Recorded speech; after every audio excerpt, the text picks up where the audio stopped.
স্টেজে আসছে হাফেজ ইলিয়াস আহমেদ, কুমিল্লার বন্ধু।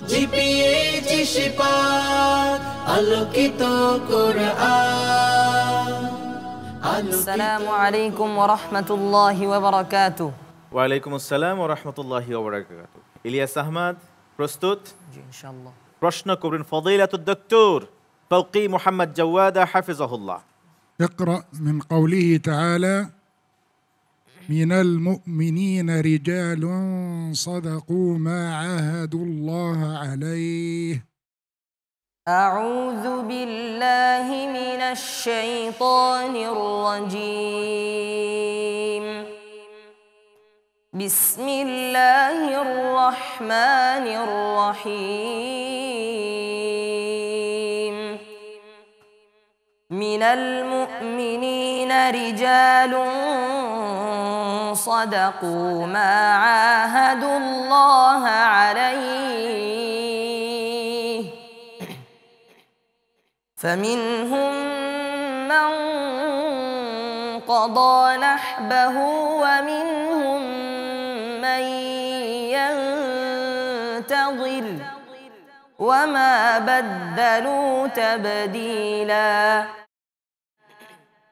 ليجزي الله الصادقين بصدقهم ويعذب المنافقين إن شاء أو يتوب عليهم إن الله كان غفورا رحيما ورد الله الذين كفروا بغيظهم لم ينالوا خيرا وكفى الله المؤمنين القتال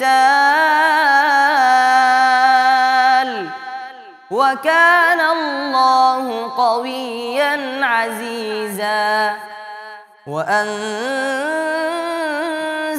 الذين ظاهروهم من أهل الكتاب من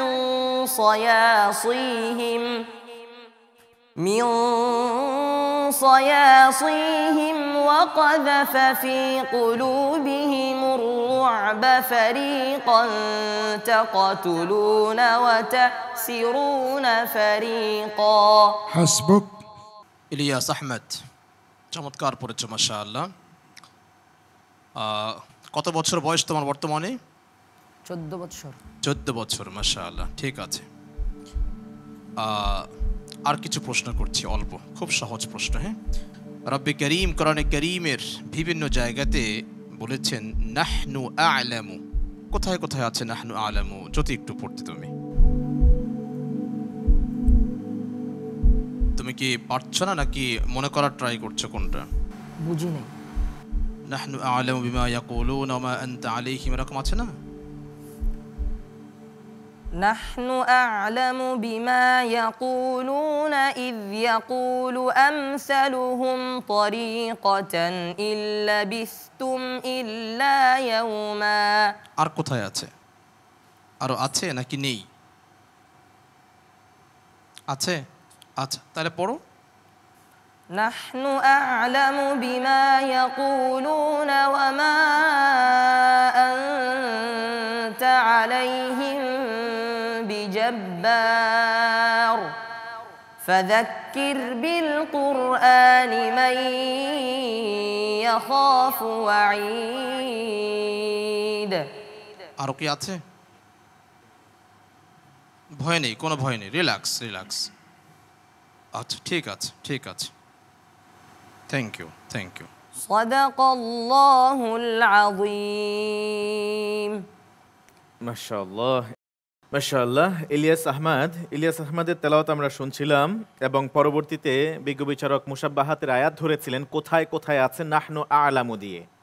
কেমন করেছে আমরা জানবো প্রশ্নকর্তার কাছ থেকে। বিজ্ঞ বিচারক, هنيئا لكم شعب بنغلاديش على هؤلاء القراء الصغار، ولكن في نظري عظماء وكبار، فبغض النظر عن النسيان بالنسبة لإلياس هذا شيء وارد، لكن إلياس ما شاء الله قارئ هادئ يعني مريح للسمع، يعني اللي يسمع يرتاح للسمع، فبقراءته يجذب المستمع لكي ينصت ويستمع لقراءته، كما قال الله سبحانه وتعالى: وإذا قرئ القرآن فاستمعوا له وأنصتوا لعلكم ترحمون.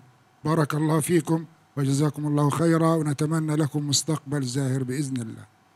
আমিন ইয়া রাব্বাল আলামিন। বিজ্ঞ বিচারক ডক্টর ফাউকি মোহাম্মদ জাওয়াদ হাফিজাহুল্লাহ ইলিয়াসের চমৎকার কোরআনের তেলাওয়াত শুনে তিনি বলেছে যে বাংলাদেশের মানুষ এবং বাংলাদেশের কোরআনে কারীমের যারা মুদাররিস তাদেরকে তিনি অভিনন্দন জানিয়েছে। ইলিয়াসের মতো এরকম সুন্দর সুন্দর কারি তৈরি করার জন্য। এবং তিনি একটি ইমাম শাতিবী রাহিমাহুল্লাহের একটি পংক্তি বলেছে তিনি, যে কোরআন শরীফের তেলাওয়াত যখন হয় তখন কিছু কিছু তেলাওয়াত আছে মানুষ চুপ থাকে এবং খুব অ্যাটেনশন দিয়ে শোনে এবং মনে হয় যেন আল্লাহর রহমত নাজিল হয়। এটার পক্ষে তিনি একটি কোন আয়াতে বলেছে, ওয়াইদা কুরিয়াল কোরআন ফাসতামিউ লাহু ওয়া আনসিতু লাআল্লাকুম তুরহামুন। যখন কোরআনে কারীমের তেলাওয়াত করা হয় তোমরা সেখানে সেটা খুব ধৈর্য সহকারে শুনতে থাকো এবং চুপ থাকো এবং আল্লাহ পাকের রহমত তখন বর্ষণ হবে। এই কথাটি উনি বলেছে। জাযাকুমুল্লাহ। ধন্যবাদ জানাচ্ছি আপনাকে। আর আপনার করা প্রশ্নের ব্যাপারে আপনার মন্তব্য জানবো। যেহেতু আমরা এখন একদম শেষের দিকে আছি এবং এখন যারা কোরআনে কারীমের তেলাওয়াত এখানে করছে এরা সকলেই সেরা। প্রতিযোগিতার স্বার্থে আগে একটি প্রশ্ন করা হতো, এখন দুটি প্রশ্ন করা হচ্ছে, একটু মুতাশাবিহাত প্রশ্ন করা হচ্ছে, বাছাই করা হচ্ছে তাদের হেফজের কোয়ালিটি কার কীরকম। তো ইলিয়াসকেও সেই ধারাবাহিকতা রক্ষার্থে তাকেও মুতাশাবিহাতের একটি আয়াত প্রশ্ন করেছিলাম। ইলিয়াস কিছুটা পেরেছে, কিছুটা একটু সংশয় হয়ে গিয়েছে আর কি। ইলিয়াস আহমেদ, দেখা যাক কি হয়, অপেক্ষা করো ইনশাআল্লাহ। আল্লাহ ভালো রাখুন।